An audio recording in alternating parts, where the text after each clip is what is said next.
जंगल कटेगा तो सिर्फ आदिवासी नहीं, पूरी मानव जाति खतरे में होगी। विश्व आदिवासी दिवस पर भिलाई से उठी जंगल बचाने की ऐसी आवाज जिसने सबका ध्यान खींच लिया। नमस्कार, आप देख रहे हैं RNF न्यूज और मैं हूं अभिनव त्रिपाठी। विश्व आदिवासी दिवस के मौके पर छत्तीसगढ़ में भिलाई आदिवासी समाज ने पूरे उत्साह के साथ पारंपरिक अंदाज में आदिवासी दिवस मनाया गया। इस्पात नगरी में भी आदिवासी समाज का भव्य रैली ने शहर की ओर अपनी ध्यान खींचा। सुबह से ही बड़ी संख्या में आदिवासी समाज के लोग पारंपरिक वेशभूषा और पारंपरिक हथियारों के साथ सेक्टर 1 मुर्गा चौक के पास जुटे।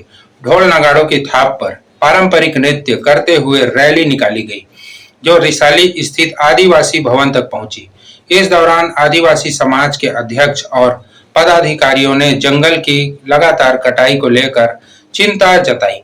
उन्होंने कहा कि आदिवासी समाज का जीवन जंगलों से जुड़ा है और जंगल उजाड़ना उनके अस्तित्व पर सीधा हमला है। समाज के पदाधिकारियों ने साफ कहा कि जंगल सिर्फ आदिवासियों को नहीं बल्कि पूरी मानव जाति, पशु पक्षियों और जीव जंतुओं के लिए जरूरी है। जंगल खत्म हुए तो सब खत्म हो जाएगा। जैसे हम हर वर्ष आदिवासी मंडल के तत्वाधान में ये दिवस मनाते हैं। सारा आदिवासी समाज एक रहता है। ये हम अपनी असीमता और हमारी जो परंपरा को जीवित रखने के लिए लड़ाई है।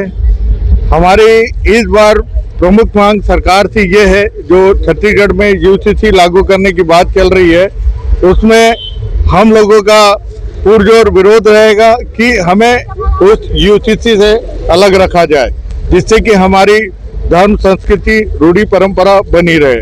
और दूसरी चीज, आदिवासी समाज वर्षों से आदिवासी धर्म कोड की बात कर रहा है, तो इस वर्ष जनगणना में हम सभी आदिवासी चाहेंगे कि वो धर्म कोड उसमें आए।